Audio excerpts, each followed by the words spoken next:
Eleições 2026. Se as eleições fossem hoje, em quem você votaria? Jair Bolsonaro 22 ou Lula da Silva 13? Deixe aqui nos comentários que é muito importante. Presos na investigação que apura o suposto plano de golpe de Estado.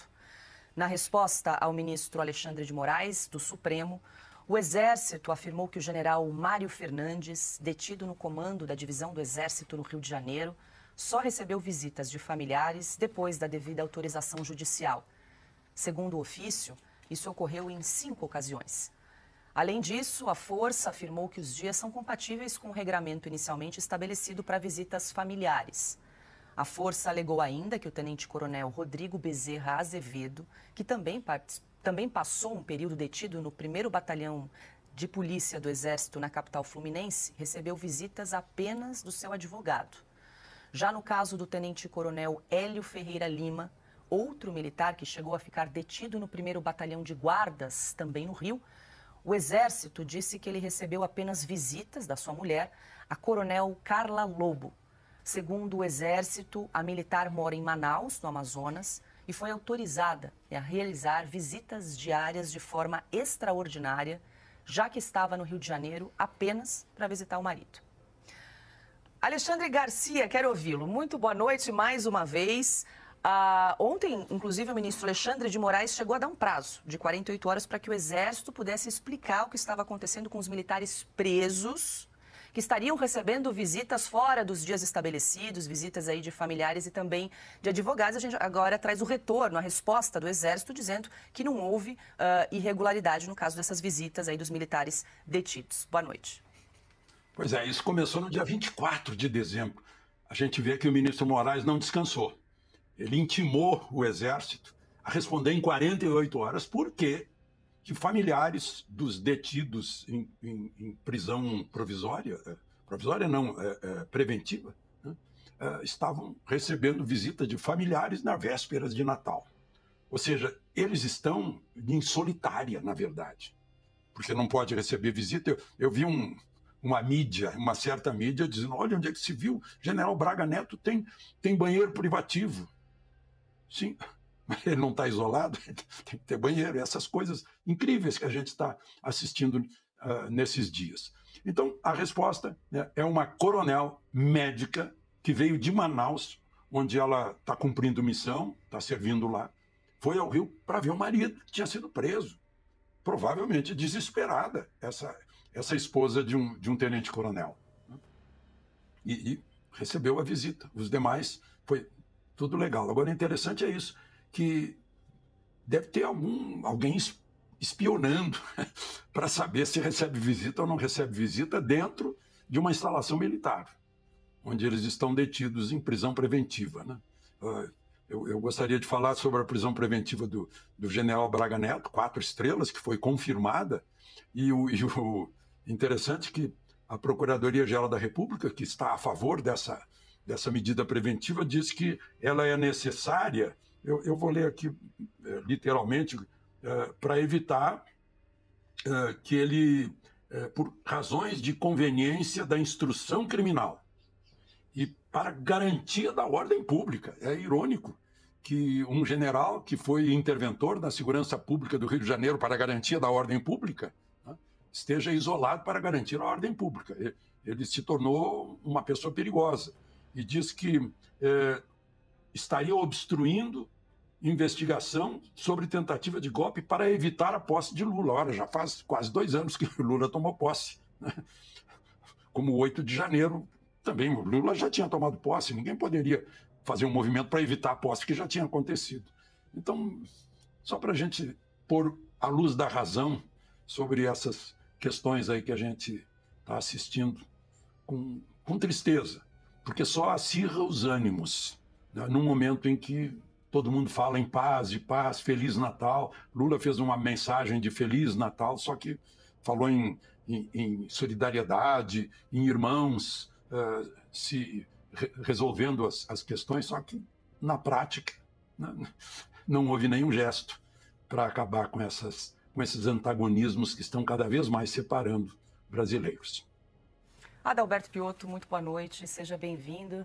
Piotr, o Alexandre lembrou bem, né? O ministro Alexandre de Moraes pediu esses esclarecimentos ao Exército na véspera de Natal, no dia 24 de dezembro. E o Exército, inclusive, em ofício, chegou a dizer ao Supremo Tribunal Federal que o ministro não havia definido também regras claras em relação à visita dos presos e negou qualquer tipo de irregularidade nos militares que seguem detidos.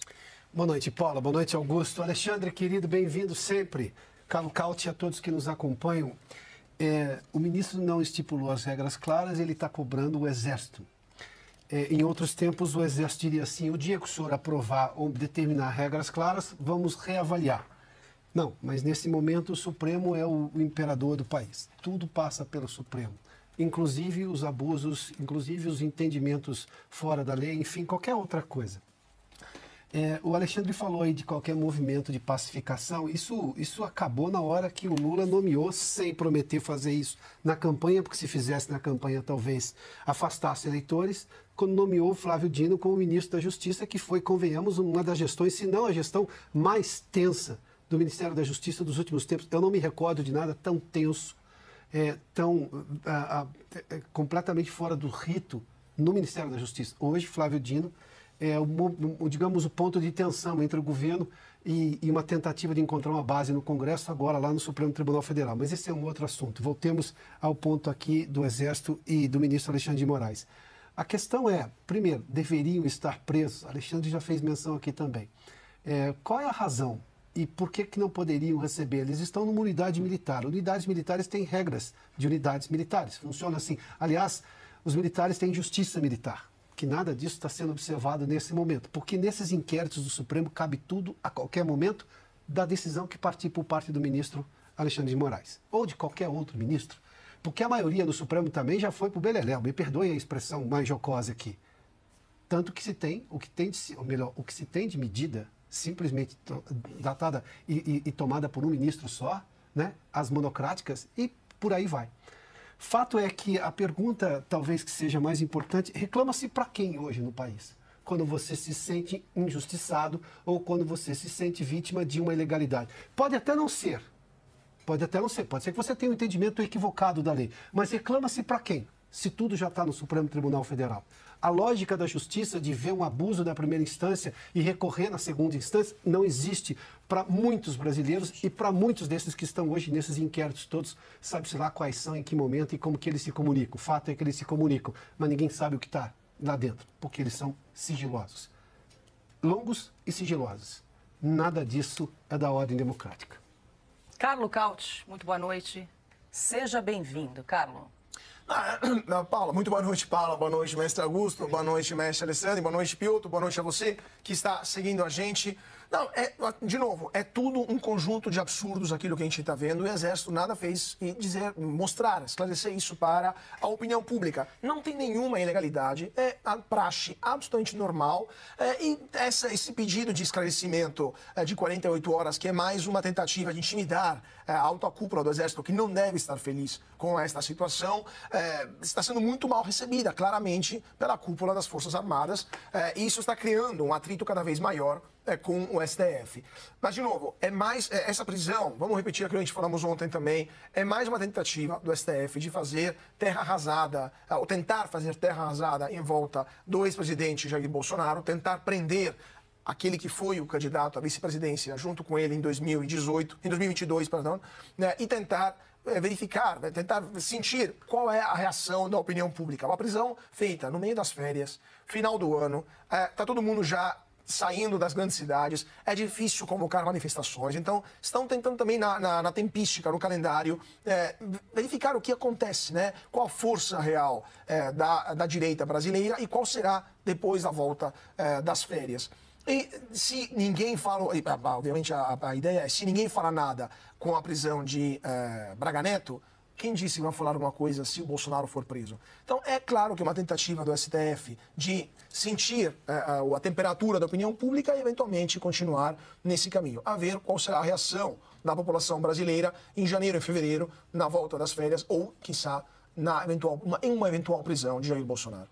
Augusto, o Caute falou das férias, né? O STF entrou em recesso na última, o Poder Judiciário, né? Entrou em recesso na última sexta-feira e aí 2 ministros seguem em regime de plantão, ministros Roberto Barroso e também Fachin. Mas Alexandre de Moraes seguiu trabalhando normalmente, não só ele, mas alguns outros ministros resolveram trabalhar aí durante esse recesso, Augusto.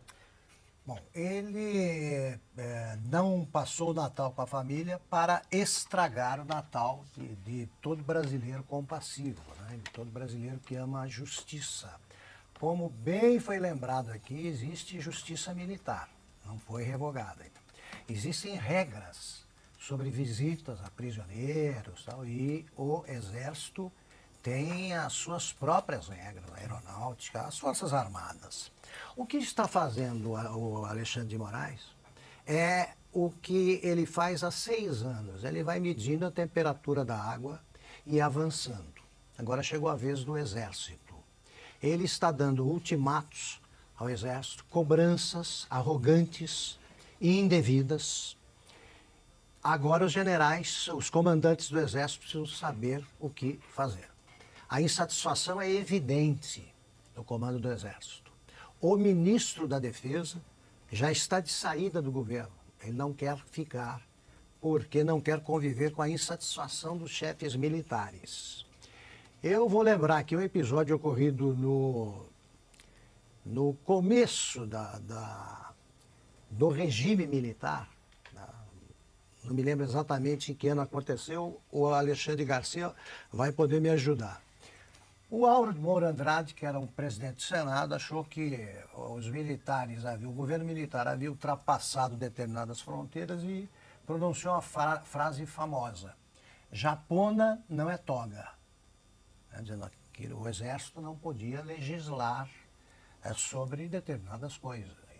É hora de o Exército dizer ao Alexandre de Moraes que toga não é japona, porque ele está tentando assumir o comando das Forças Armadas.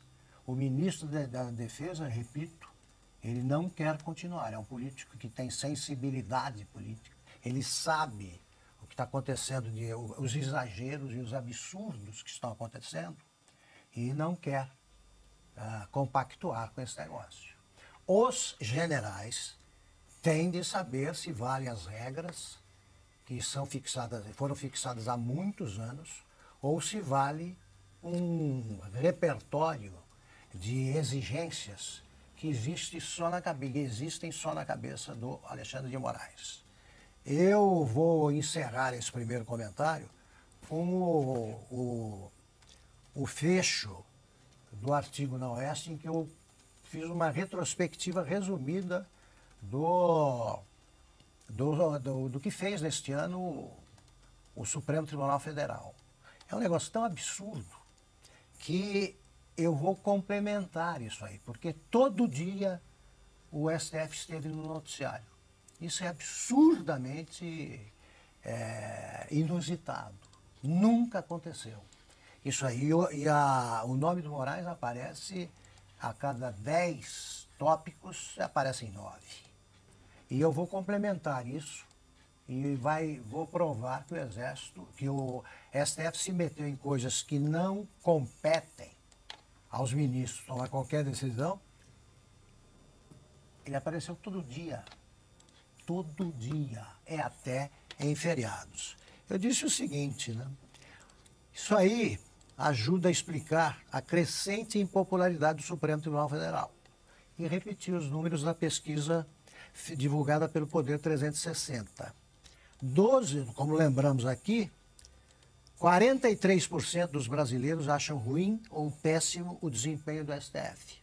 No levantamento de junho de 2023, eram 31%. Agora, 43% estão descontentes. Há um ano e meio, também somavam 31% os que qualificavam o desempenho de bom ou ótimo. Hoje não passam de 12% dos brasileiros. E termino assim. Os integrantes do que chamam de egrégio plenário podem muita coisa, mas não podem tudo. Não podem, por exemplo, trocar o povo de um país, nem mudar por decreto o que pensa a imensidão de brasileiros. Mais simples é cair na real, captar o recado das urnas ou pesquisas e compreender que uma genuína democracia dispensa tutores. Liberdade não rima com tutela. É hora de lancetar o tumor que há quase 6 anos atormenta o Brasil que pensa. É isso. Está dando suporte às ações do Alexandre de Moraes. Parece que vinha dos Estados Unidos. Isso acabou. Pois. Acabou. A partir de 2025, acabou. Porque a pressão vai vir forte dos Estados Unidos, não só do Trump em pessoa. O próprio Elon Musk. Tá? O Elon Musk é figura central ali, ele está nos inquéritos, ele foi sacaneado pelo Alexandre de Moraes, a empresa dele, Starlink, foi roubada pelo Alexandre de Moraes. Starlink não tinha nada a ver com a história, a treta era com o Twitter, e ainda que ele confiscasse as coisas do Twitter, já seria muito ruim, mas ele foi além. Claro. Ele confiscou o dinheiro da Starlink, que não tinha nada a ver com a história. Então, eu quero ver essa história. Eu já peguei a minha pipoca, eu tenho absoluta certeza de que o Musk não esqueceu. Eu só lembro daquele tweet do Musk, que ele fez ali uma imagem com inteligência artificial de um careca atrás das grades, e ele dizendo, Alexandre de Moraes, você vai ser preso, marque minhas palavras. Então, vivendo dias em que o ministro da Justiça, aliás, esse hoje que eu acabei de citar, o Flávio Dino, quando era ministro da Justiça, dizia que nós precisamos humanizar os pequenos crimes. Mais do que é necessário, senador Pacheco, hoje é a segurança privada. Nós não temos efetivo. Então é o seguinte, pequenos crimes é o quê? É o sujeito que roubou uma televisão dentro da sua casa, você está pagando em 10 vezes, 20 vezes, ele levou um crime pequeno. Você não pode nem reclamar. A polícia não tem efetivo para ir buscar. A segurança privada hoje faz-se mais que necessário. Onde creches não tem segurança, não é efetivo de polícia. Nenhum governador, quase todos, tem a disposição de Jorginho, lá em Santa Catarina, de recrutar os aposentados da polícia. E hoje, quem tem filhos na escola, não estou falando de rico nem classe média não, todo e qualquer cidadão hoje tem uma lojinha, ele depende da segurança privada. E eu quero aqui hipotecar o meu apoio, o meu voto, porque vivo num país onde há um desmando, onde quem manda é o Comando Vermelho. Vive num país onde o PCC faz parte do sistema que governa o país, do espectro que governa o país. O PCC e o PCC é o crime organizado. Comando Vermelho, que são cortejados pelo ministro. Um país onde a segurança pública não existe. Veja, nós nunca vimos alguém fugir de presídio de segurança máxima. Há quantos anos Fernandinho Beiramar está preso? Há quantos anos Marcola está preso? Mas só foi assumir o ministro que, nesse lugar aí onde está o senador Pacheco, chamado Lewandowski, rasgou a Constituição, cuspiu na cara dos senadores, cortou o meu microfone, quem estava falando era eu, para poder dar direitos políticos a Dilma. Quando se cospe na Constituição, o cidadão brasileiro não tem um mínimo de segurança. Quem sabe nós não necessitássemos da segurança privada, se as autoridades desse país, realmente justiça fosse justiça, democracia fosse democracia. Mas hoje falar em democracia, você é antidemocrático.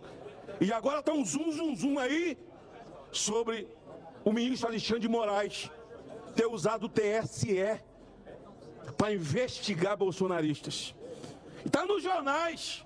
E aí eu pergunto, esse homem não vai ser convocado nem para se explicar? Porque se dos 3 poderes, senhores que me ouvem, o Brasil que me ouvem, dos 3 poderes existentes na nação, o que mais tem poder é o Senado. Por quê? Esse homem não é convocado nem para dizer se errou, se acertou, se isso foi uma bobagem e não foi ele. Vai culpar alguém ou não, como Lula, né? Alguém que já morreu, para assumir? Ou nós vamos impeachment ele? É a pergunta que eu faço. É a pergunta que eu faço.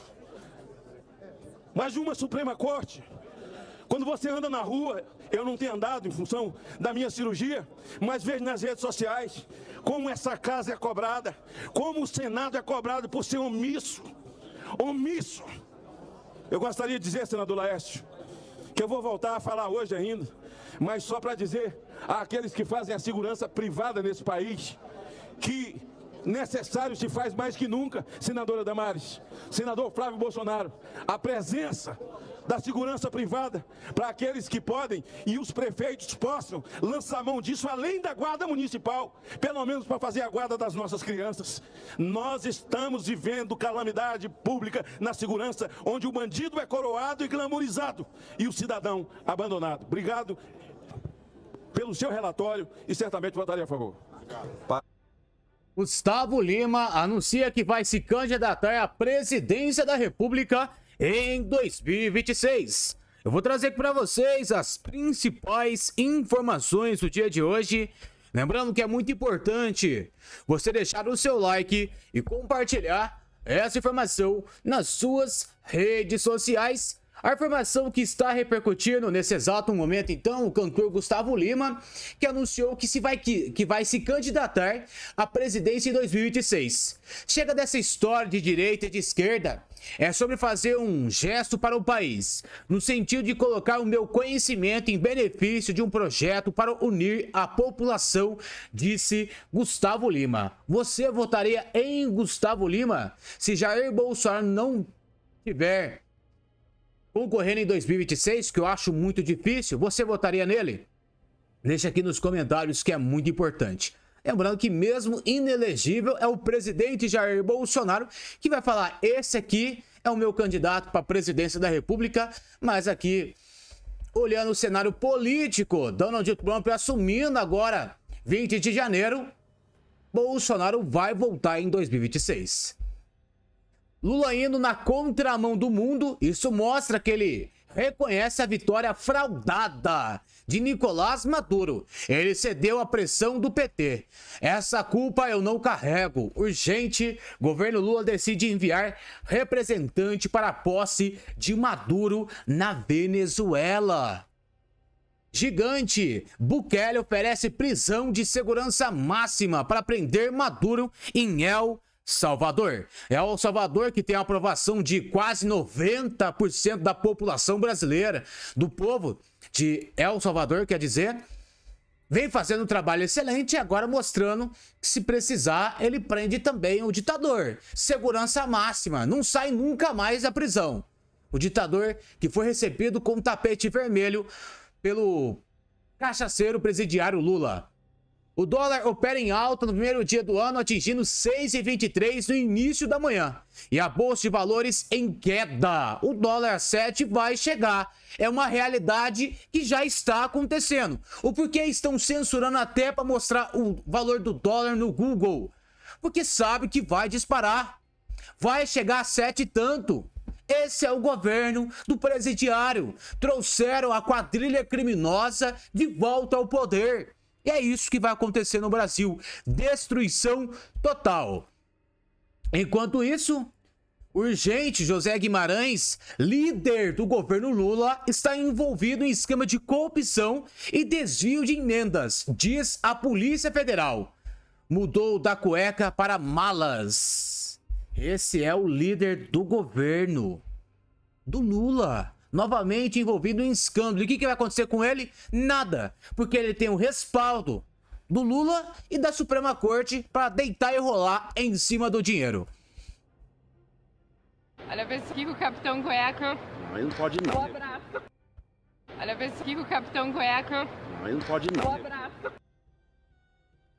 Grengaldi, que promete abalar as estruturas da Suprema Corte, começa a divulgar um pouco. Em 2023, o principal censor do Brasil, o juiz Moraes, prendeu 15 dos principais aliados do ex-presidente Bolsonaro. Em 2024, ele aumentou em 50%, prendendo mais 24.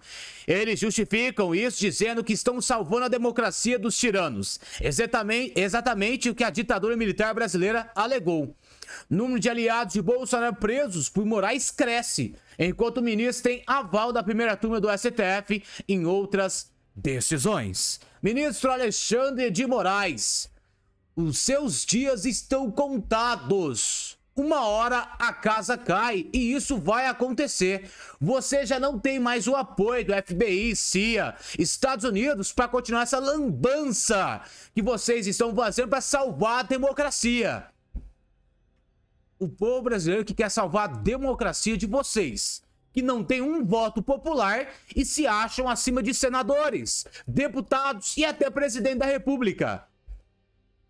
O nervosismo começa. Quando ele começa a culpar as redes sociais e falar o nome da extrema-direita, o ciclo chavismo acabou. Así que este año nosotros hemos desmadrado el plan imperialista para tratar de destruir a la revolución bolivariana. Y ellos mantienen su empeño obsesionado de desestabilizar a Venezuela. Y entonces tratan de convertir, así como convirtieron las elecciones presidenciales del 28 de julio en una elección mundial, y ahora con las redes sociales más todavía, la manipulación de las redes sociales. ¿Cuántas elecciones hubo en el 2024 en el mundo?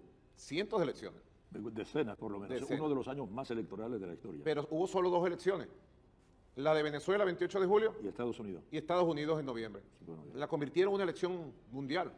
Ahora quieren que el 10 de enero sea una toma de posesión mundial.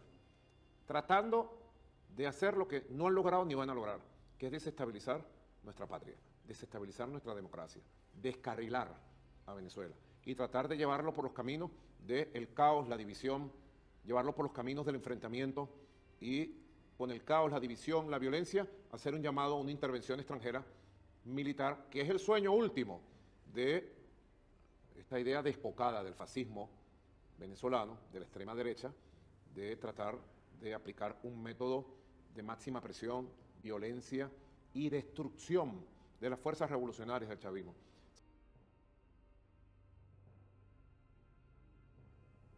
Senador Flávio Bolsonaro disse que a anistia e impeachment do ministro da STF serão as prioridades dos eleitores em 2026. Tem várias iniciativas parlamentares e legislativas que a gente vai buscar fazer, uma delas a anistia, sem dúvida alguma. Eu acho que isso vai ser tema de debate nacional durante as eleições de 26, né? Não só a anistia como o impeachment de ministro. Eu acho que muito em função do que está acontecendo, já que a gente não vê nenhuma possibilidade de mudança nesse cenário, 25% a 30% do eleitor vai escolher os seus candidatos conforme aquilo que eles, né, interessa a ele. Você é a favor do impeachment de ministro de Supremo? Você é a favor da anistia? Então, grande parte dos eleitores vão levar isso em consideração e, no meu ponto de vista, eu acredito que isso vai fazer com que existam muitos parlamentares eleitos já desde a campanha sustentando essas bandeiras. Então tem a parte legislativa, que vai impactar isso sem dúvida alguma até 26. Eu espero que até lá nós consigamos ter sucesso em algumas dessas medidas, né? E se não for possível, mais uma vez, eu já falei isso em outras oportunidades, Brão, o plano A é Jair Bolsonaro, e o plano B é seguir o plano A. A gente não, por mais que se especule em nomes, eu tenho só uma certeza, que nós vamos conseguir resgatar o nosso Brasil a partir de 2027. Nós, que eu digo, é a direita sob a liderança inequívoca do Jair Bolsonaro. Carlo Cauti diz que o Brasil tem o primeiro caso no mundo, de censura de câmbio a pedido da AGU. Dá para mostrar, Albinha? Tivemos o primeiro caso do mundo de censura do câmbio, né? O Brasil, infelizmente, já passou por censuras de notícias nos veículos que o governo, do qual ele não gostava, censura até de rede social, como no Twitter, mas também agora experimentamos, em outro inédito mundial, a censura de câmbio. O Google foi proibido de mostrar a taxa de câmbio por causa de um pedido da Advocacia Geral da União, liderada pelo Jorge Messias, ou Bessias. Só que o mundo não está nem aí com aquilo que o Bessias pensa e o câmbio continua subindo. E o dólar já está a R$7 lá na Austrália, né? Ou pelo menos na Europa. Vamos dar uma olhada. Esse é uma mensagem que eu recebo normalmente, mensagens sobre como que está o câmbio do real em relação ao dólar, em relação ao euro lá fora, e já temos um dólar e um euro superando os R$7 nos câmbios nas principais casas de câmbio, Western Union, entre outros. Não sei se o Binha consegue mostrar pra gente essa imagem, mas daqui a pouquinho a gente mostra. Mas o que eu quero dizer é, o dólar já está subindo e muito lá fora, querendo o governo não censurar as informações. E o câmbio nada mais é que um sintoma de uma desconfiança com a economia brasileira. Previsões. O que está acontecendo? O dólar já está a 7. Informação da própria Revista Oeste com Carlo Cauti, dizendo o escândalo que acontece no nosso país. Até o dólar estão censurando. Imagine só o que fizeram aqui nas mídias sociais para a notícia não chegar até você. Por isso que é importante o compartilhamento, importante você deixar o like, porque senão a plataforma não entrega o vídeo para mostrar a realidade triste que acontece no nosso país. A verdade é uma só: 2026 é um pulo. Próxima eleição tá chegando e a gente tem que fazer um barulho enorme em 2025.